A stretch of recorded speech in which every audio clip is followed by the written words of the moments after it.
بسم الله الرحمن الرحيم تبارك الذي بيده الملك وهو على كل شيء قدير الذي خلق الموت والحياة ليبلوكم أيكم أحسن عملا وهو العزيز الغفور الذي خلق 7 سماوات طباقا ما ترى في خلق الرحمن من تفاوت فارجع البصر هل ترى من فطور ثم ارجع البصر كرتين ينقلب إليك البصر خاسئا وهو حسير ولقد زينا السماء الدنيا بمصابيح وجعلناها رجوما للشياطين وأعتدنا لهم عذاب السعير وللذين كفروا بربهم عذاب جهنم وبئس المصير إذا ألقوا فيها سمعوا لها شهيقا وهي تفور تكاد تميز من الغيظ كلما ألقي فيها فوج سألهم خزنتها ألم يأتكم نذير قالوا بلى قد جاءنا نذير فكذبنا وقلنا ما نزل الله من شيء إن أنتم إلا في ضلال كبير وقالوا لو كنا نسمع أو نعقل ما كنا في أصحاب السعير فاعترفوا بذنبهم فسحقا لأصحاب السعير إن الذين يخشون ربهم بالغيب لهم مغفرة وأجر كبير وأسروا قولكم أو اجهروا به إنه عليم بذات الصدور ألا يعلم من خلق وهو اللطيف الخبير هو الذي جعل لكم الأرض ذلولا فامشوا في مناكبها وكلوا من رزقه وإليه النشور أأمنتم من في السماء أن يخشف بكم الأرض فإذا هي تمور أم أمنتم من في السماء أن يرسل عليكم حاصبا فستعلمون كيف نذير ولقد كذب الذين من قبلهم فكيف كان نكير أولم يروا إلى الطير فوقهم صافات ويقبض ما يمسكهن إلا الرحمن إنه شيء بصير أمن هذا الذي هو جند لكم ينصركم من دون الرحمن إن الكافرون إلا في غرور أمن هذا الذي يرزقكم إن أمسك رزقه بل لجوا في عتو ونفور أفمن يمشي مكبا على وجهه أهدى أمن يمشي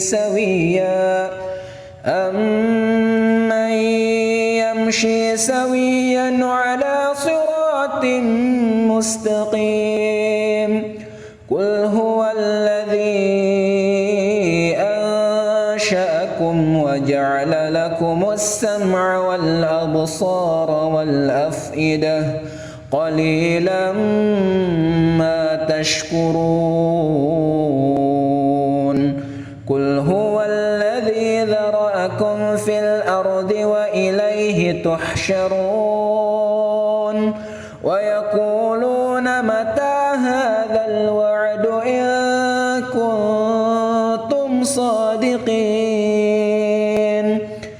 قل إنما العلم عند الله وإنما أنا نذير مبين فلما رأوه زلفة سيئت وجوه الذين كفروا وقيل هذا الذي كنتم به تدعون قل أرأيتم إن أهلكني الله ومن معي أو رحمنا فمن يجير الكافرين من عذاب أليم قل هو الرحمن آمنا به وعليه توكلنا فستعلمون من هو في ضلال مبين قل أرأيتم إن أصبح ماؤكم غورا قل أرأيتم إن أصبح ماؤكم غورا فمن يأتيكم بماء معين بسم الله الرحمن الرحيم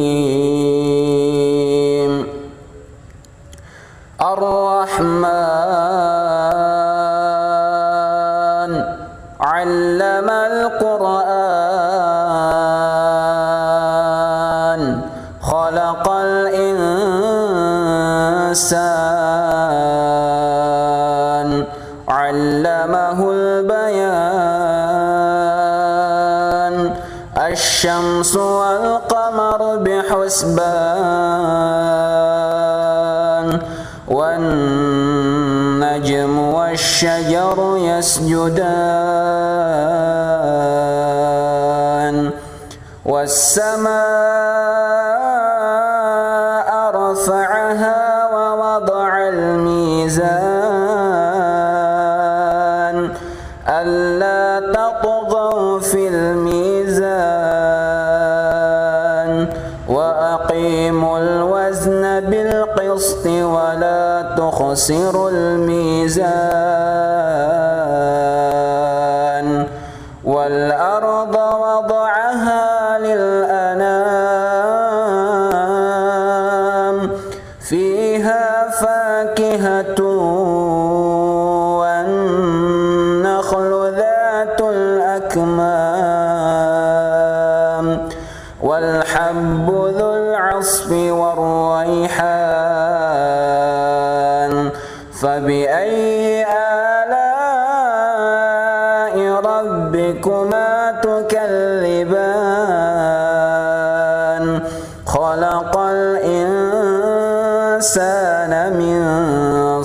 صلصال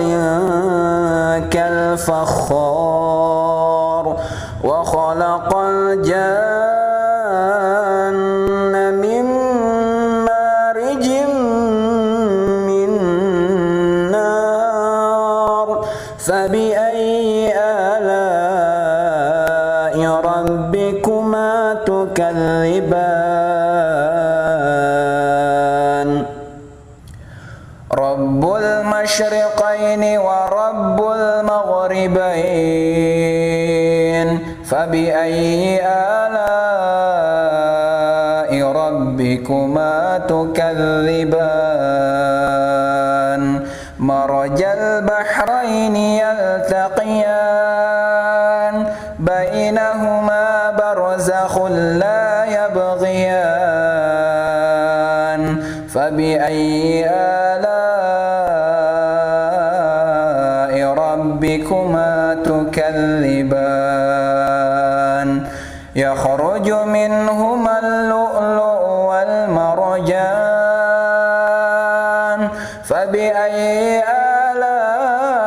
آلاء ربكما تكذبان وله الجوار المنشآت في البحر كالأعلام فبأي آلاء ربكما تكذبان كل من عليها فان ويبقى وجه ربك ذو الجلال والإكرام فبأي آلاء ربكما تكذبان يسأله من في السماوات والأرض كل يوم هو في شأن فبأي آلاء ربكما تكذبان سنفرغ لكم أيها الثقلان فبأي آلاء ربكما تكذبان يا معشر الجن والإنس إن استطعتم أن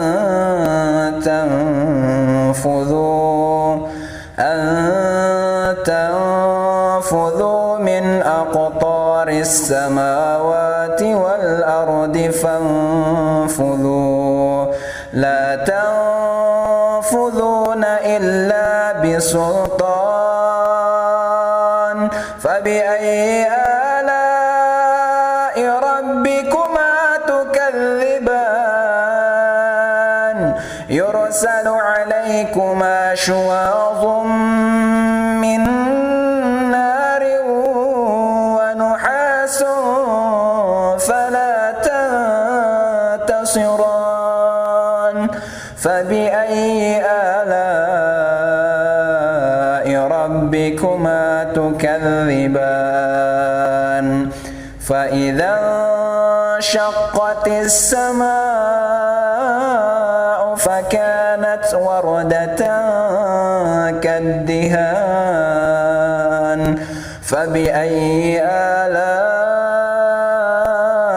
ربكما تكذبان فيومئذ لا يسأل عن ذنبه إنس ولا جان فبأي آلاء ربكما تكذبان يعرف المجرمون بسيماهم فيؤخذ بالنواصي والأقدام فبأي آلاء ربكما تكذبان هذه جهنم التي يكذب بها المجرمون يطوفون بينها وبين حميم آن فبأي آلاء ربكما تكذبان ولمن خاف مقام ربه جنتان فبأي آلاء ربكما تكذبان ذواتا أفنان فبأي آلاء ربكما تكذبان فيهما عينان تجريان فبأي آلاء ربكما تكذبان فيهما من كل فاكهة زوجان فبأي آلاء ربكما تكذبان متكئين على فرش بطائنها من استبرق وجنى الجنتين دان فبأي آلاء ربكما تكذبان فيهن قاصرات الطرف لم يطمثهن إنس قبلهم ولا جان فبأي آلاء ربكما تكذبان كأنهن الياقوت والمرجان فبأي آلاء ربكما تكذبان هل جزاء الإحسان إلا الإحسان فبأي آلاء ربكما تكذبان ومن دونهما جنتان فبأي آلاء ربكما تكذبان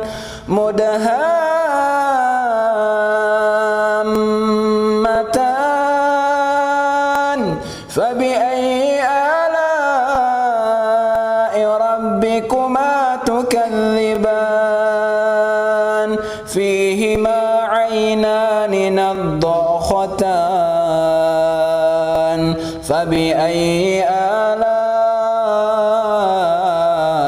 ربكما تكذبان فيهما فاكهة ونخل ورمان فبأي آلاء ربكما تكذبان فيهن خيرات حسان فبأي آلاء ربكما تكذبان حور مقصورات في الخيام فبأي آلاء ربكما تكذبان لم يطمثهن إنس قبلهم ولا جان فبأي آلاء ربكما تكذبان متكئين على رفرف وزخرف خضر وأبقري حسان فبأي آلاء ربكما تكذبان تبارك اسم ربك ذي الجلال والإكرام.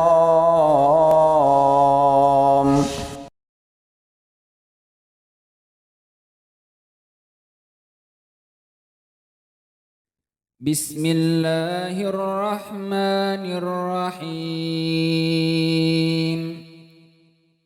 الحمد لله الذي أنزل على عبده الكتاب ولم يجعل له عوجا قيما لينذر بأسا شديدا من لدنه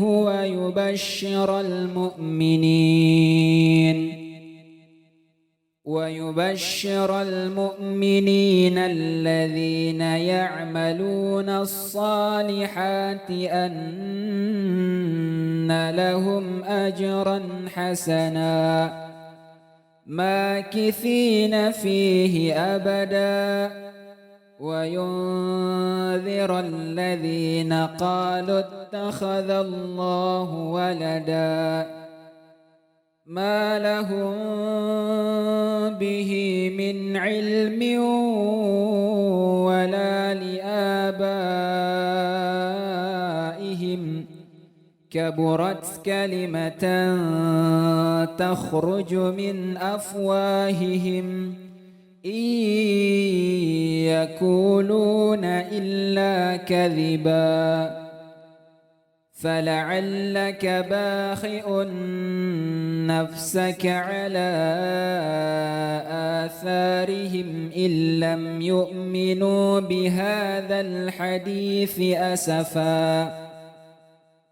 إنا جعلنا ما على الأرض زينة لها لنبلوهم أيهم أحسن عملا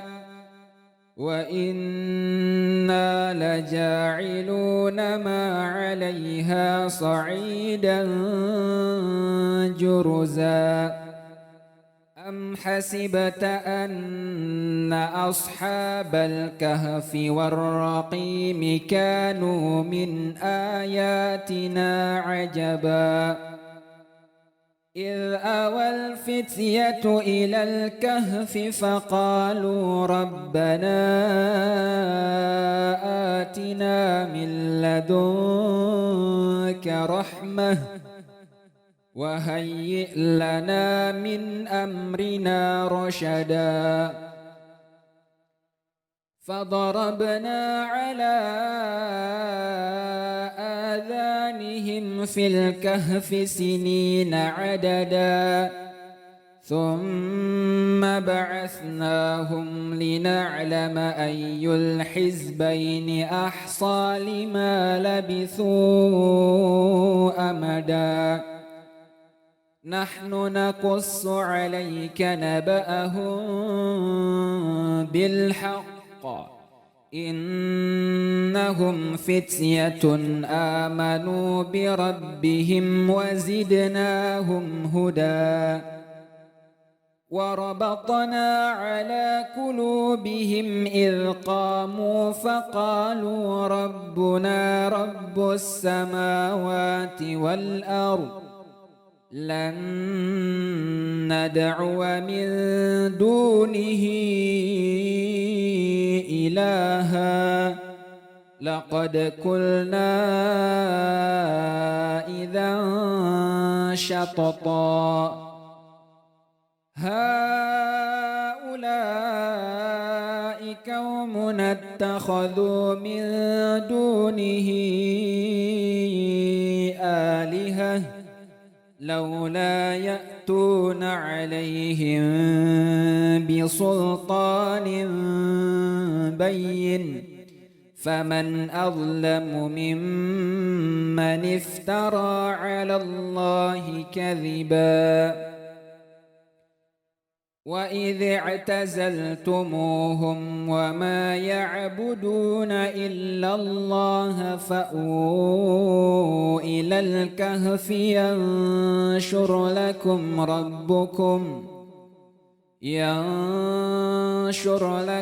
ربكم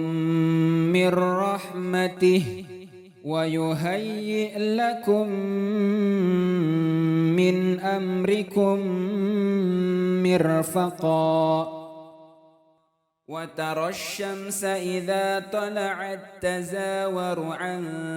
كهفهم ذات اليمين وإذا غربت تقرضهم ذات الشمال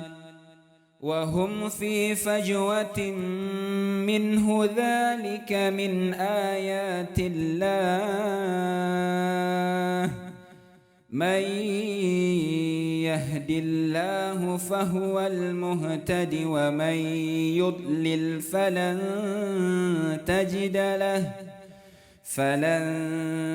تجد له وليا مرشدا وتحسبهم أيقاظا وهم ركود ونقلبهم ذات اليمين وذات الشمال وكلبهم باسط ذراعيه بالوصيد لو اطلعت عليهم لوليت منهم فرارا ولملئت منهم رعبا وكذلك بعثناهم ليتساءلوا بينهم قال قائل منهم كم لبثتم قالوا لبثنا يوما أو بعض يوم قالوا ربكم أعلم بما لبثتم فابعثوا أحدكم بورككم هذه إلى المدينة فلينظر أيها أزكى طعاما فليأتكم برزق منه وليتلطف ولا يشعرن بكم أحدا إنهم إن يظهروا عليكم يرجموكم أو يعيدوكم في ملتهم ولن تفلحوا إذن أبدا وكذلك أعثرنا عليهم ليعلموا أن وعد الله حق وأن الساعة لا ريب فيها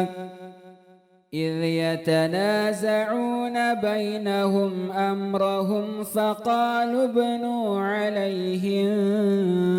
بنيانا ربهم أعلم بهم قال الذين غلبوا على أمرهم لنتخذن عليهم مسجدا سيقولون ثلاثة رابعهم كلبهم ويقولون خمسة سادسهم كلبهم رجما بالغيب ويقولون سبعة وثامنهم كلبهم قل ربي أعلم بعدتهم ما يعلمهم إلا قليل فلا تمار فيهم إلا مراء ظاهرا ولا تستفت فيهم منهم أحدا ولا تقولن لشيء إني فاعل ذلك غدا إلا أن يشاء الله واذكر ربك إذا نسيت وقل عسى أن يهديني ربي لأقرب من هذا رشدا ولبثوا في كهفهم 300 سنين وازدادوا 9 قل الله أعلم بما لبثوا له غيب السماوات والأرض أبصر به وأسمع ما لهم من دونه من ولي ولا يشرك في حكمه أحدا واتل ما أوحي إليك من كتاب ربك لا مبدل لكلماته ولن تجد من دونه ملتحدا واصبر نفسك مع الذين يدعون ربهم بالغداة والعشي يريدون وجهه ولا تعد عيناك عنهم تريد زينة الحياة الدنيا ولا تطع من أغفلنا قلبه عن ذكرنا واتبع هواه وكان أمره فرطا وقل الحق من ربكم فمن شاء فليؤمن ومن شاء فليكفر إنا أعتدنا للظالمين نارا أحاط بهم سرادقها وإن يستغيثوا يغاثوا بماء كالمهل يشوي الوجوه بئس الشراب وساءت مرتفقا إن الذين آمنوا وعملوا الصالحات إنا لا نضيع أجر من أحسن عملا أولئك لهم جنات عدن تجري من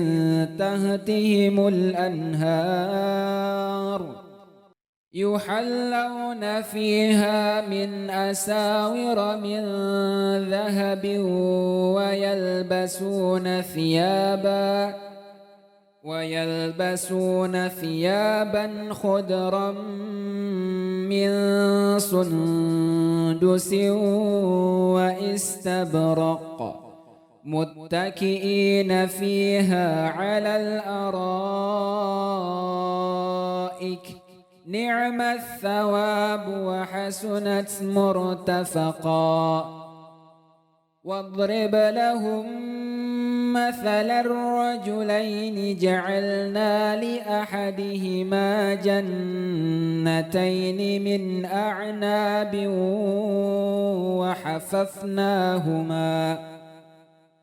وحففناهما بنخل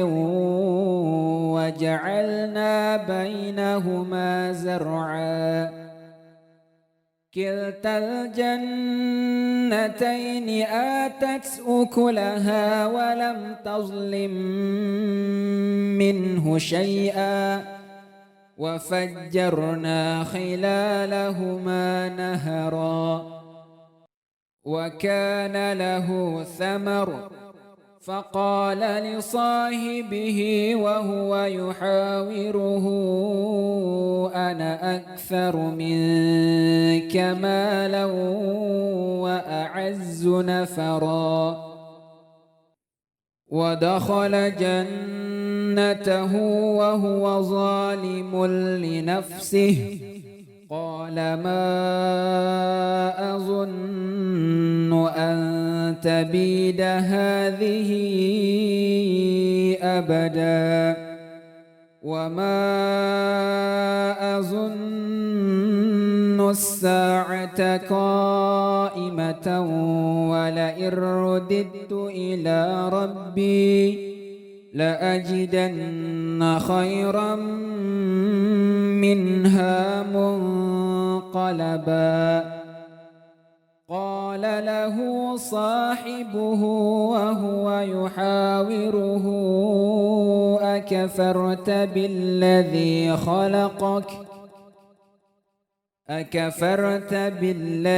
خلقك من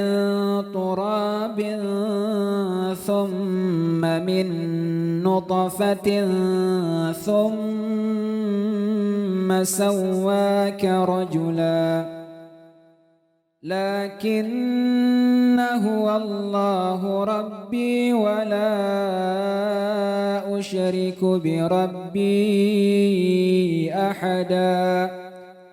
ولولا إذ دخلت جنتك قلت ما شاء الله لا قوة إلا بالله إن ترني أنا أقل منك مالا وولدا فعسى ربي أن يؤتيني خيرا من جنتك ويرسل عليها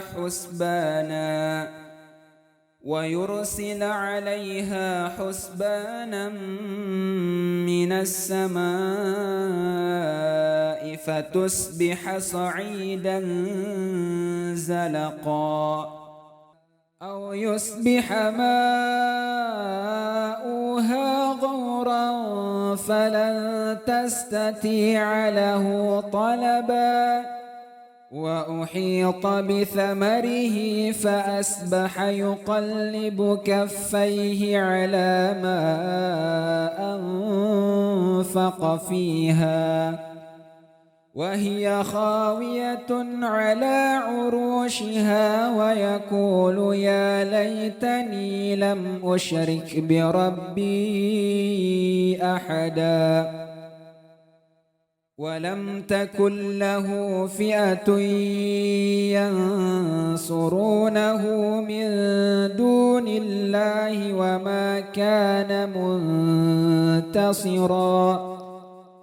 هنالك الولاية لله الحق هو خير ثوابا وخير عقبا واضرب لهم مثل الحياة الدنيا كماء إن أنزلناه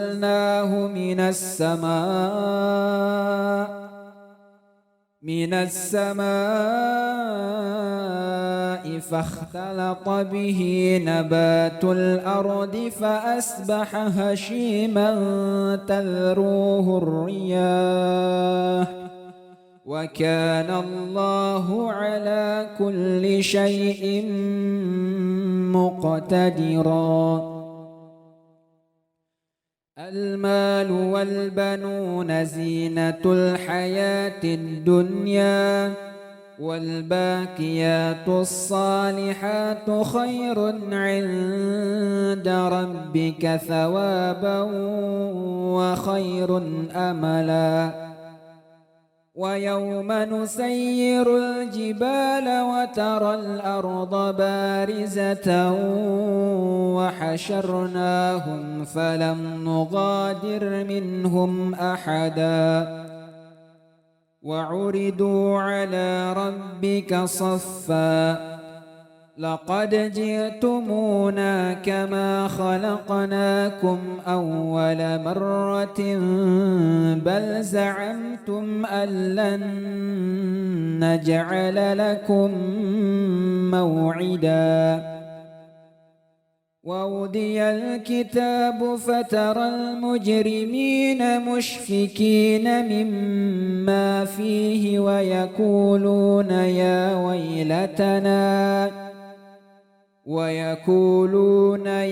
ويلتنا ما لهذا الكتاب لا يغادر صغيرة ولا كبيرة إلا أحصاها ووجدوا ما عملوا حاضرا ولا يظلم ربك أحدا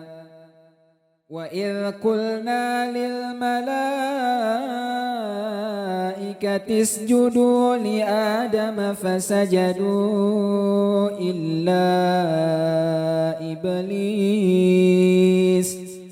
كان من الجن ففسق عن أمر ربه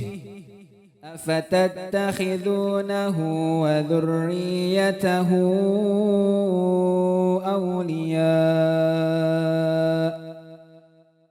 أولياء من دوني وهم لكم عدو بئس للظالمين بدلا ما أشهدتهم خلق السماوات والأرض ولا خلق أنفسهم وما كنت متخذ المضلين عددا ويوم يقول نادوا شركائي الذين زعمتم فدعوهم فلم يستجيبوا لهم وجعلنا بينهم موبقا ورأى المجرمون النار فظنوا أنهم مواقعوها ولم يجدوا عنها مصرفا ولقد صرفنا في هذا القرآن للناس من كل مثل وكان الإنسان أكثر شيء جدلا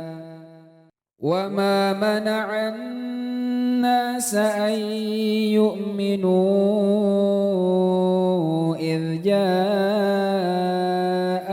الهدى ويستغفروا ربهم إلا أن تأتيهم سنة الأولين أو يأتيهم العذاب كبلا وما نرسل المرسلين إلا مبشرين ومنذرين ويجادل الذين كفروا بالباطل ليدحضوا به الحق واتخذوا آياتي وما أنذروا هزوا ومن أظلم ممن ذكر بآيات ربه فأعرض عنها ونسي ما قدمت يداه إنا جعلنا على قلوبهم أكنة أن يفقهوه وفي آذانهم وقرا وإن تدعوهم إلى الهدى فلن يهتدوا إذا أبدا وربك الغفور ذو الرحمة لو يؤاخذهم بما كسبوا لعجل لهم العذاب بل لهم موعد لن يجدوا من دونه موئلا وتلك القرى أهلكناهم لما ظلموا وجعلنا لمهلكهم موعدا وإذ قال موسى لفتاه لا أبرح حتى أبلغ مجمع البحرين أو أمضي حقبا فلما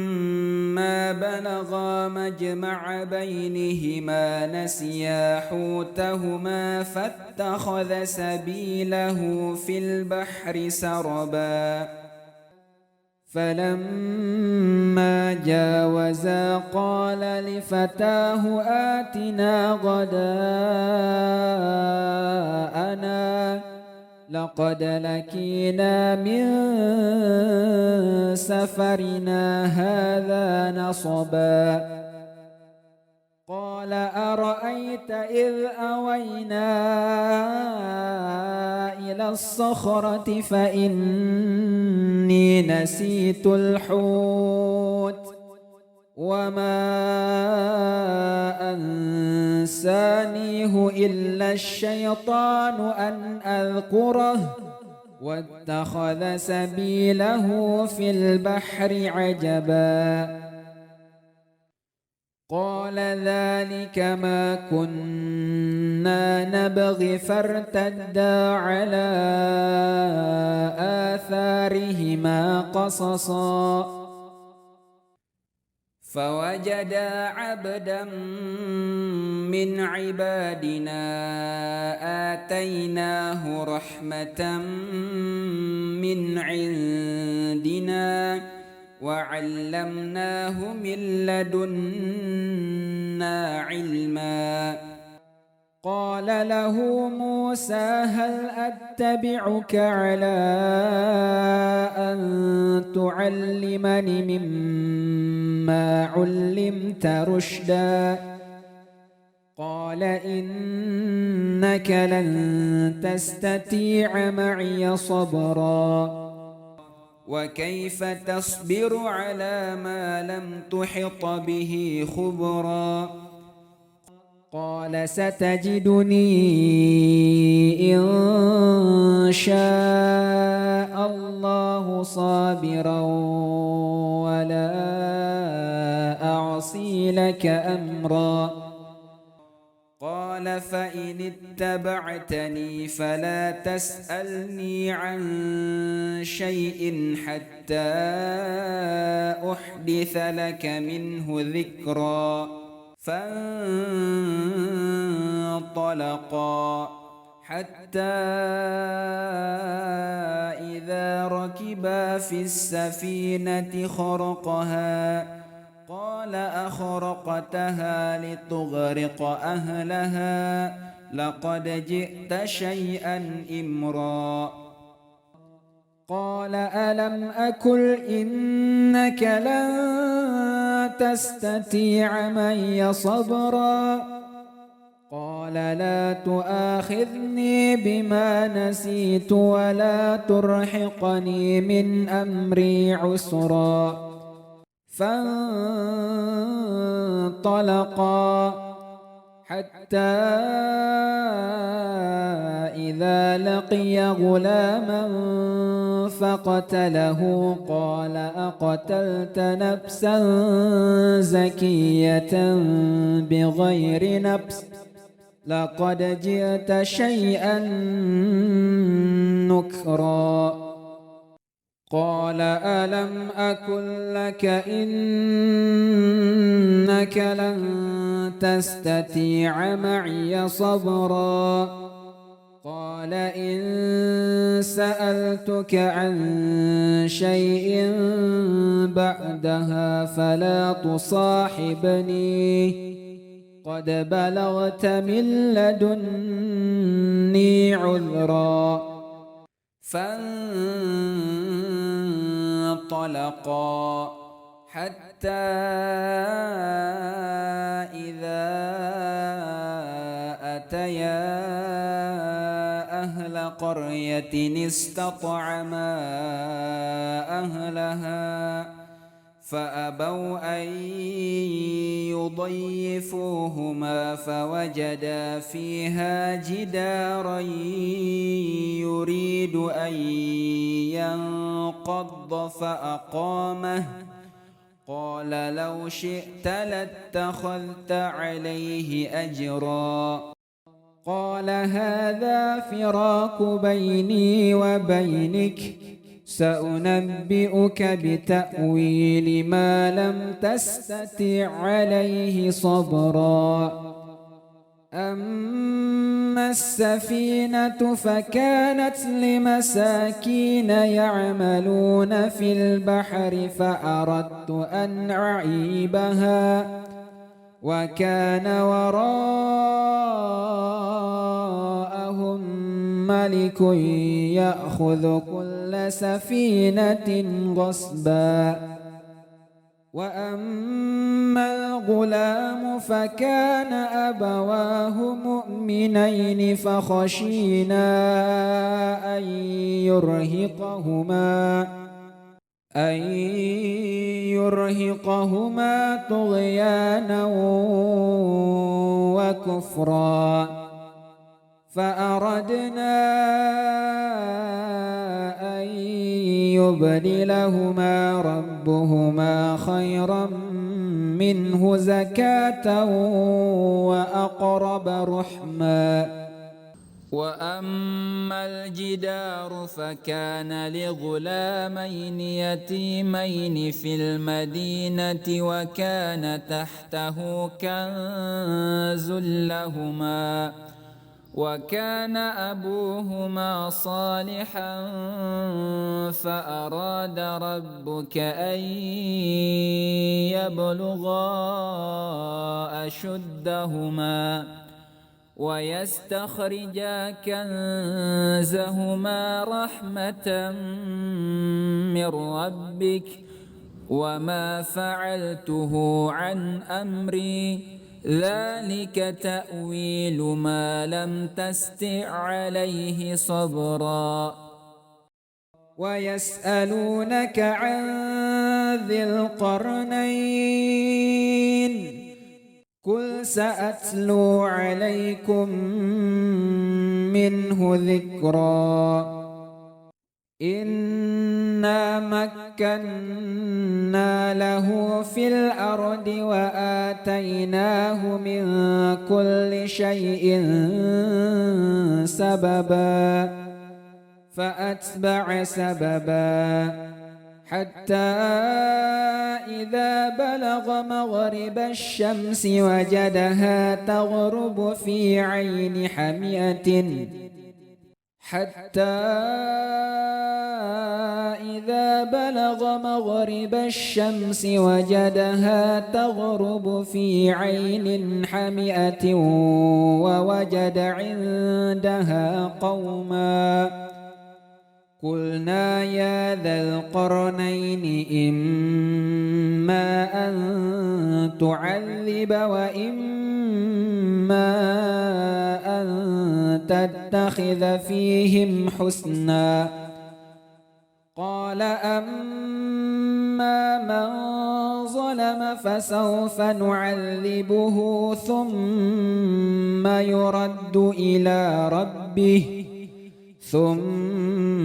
يرد إلى ربه فيعذبه عذابا نكرا وأما من آمن وعمل صالحا فله جزاء الحسنى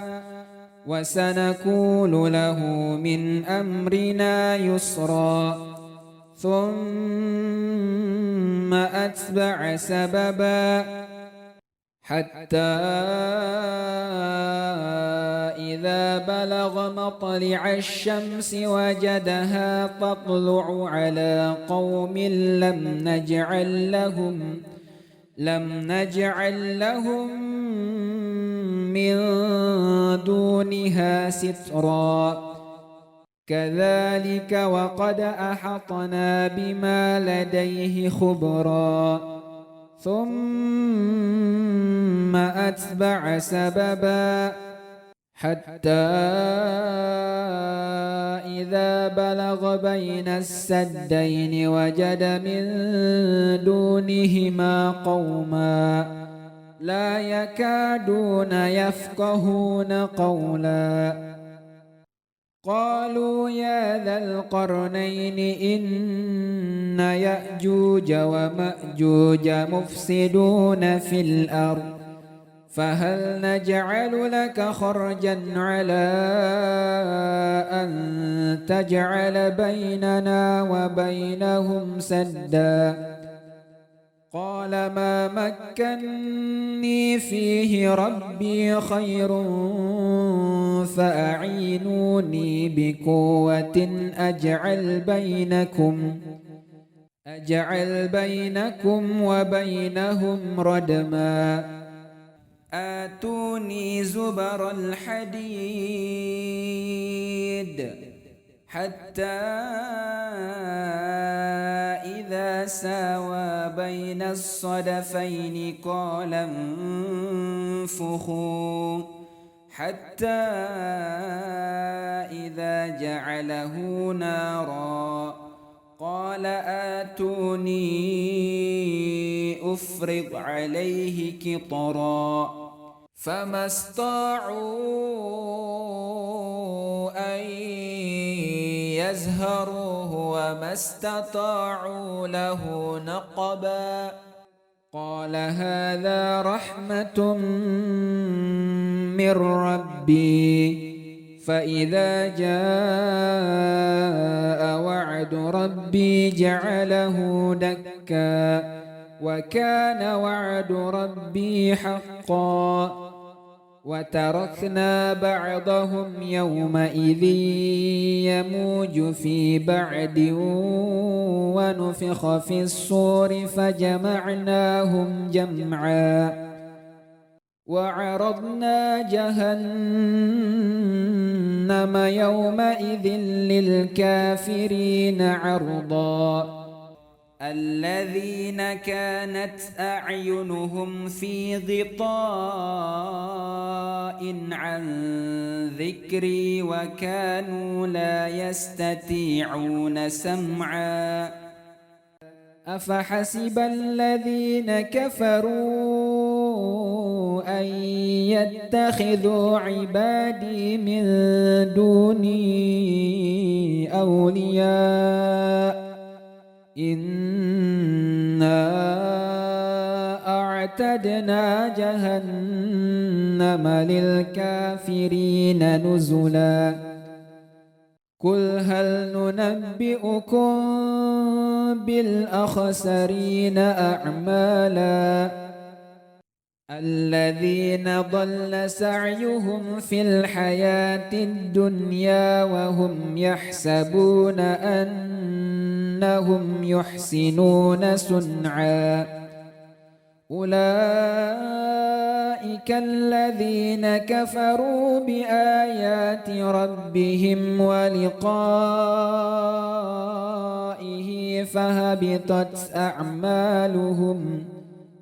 فحبطت أعمالهم فلا نقيم لهم يوم القيامة وزنا ذلك جزاؤهم جهنم بما كفروا واتخذوا آياتي ورسلي هزوا إن الذين آمنوا وعملوا الصالحات كانت لهم جنات الفردوس نزلا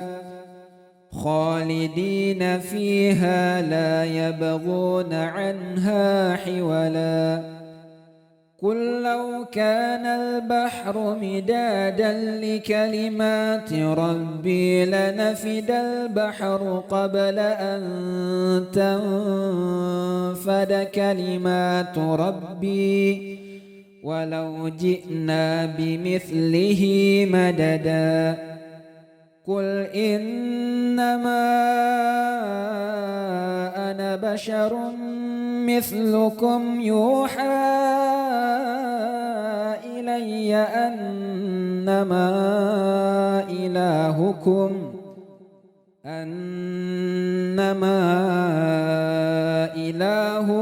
إله واحد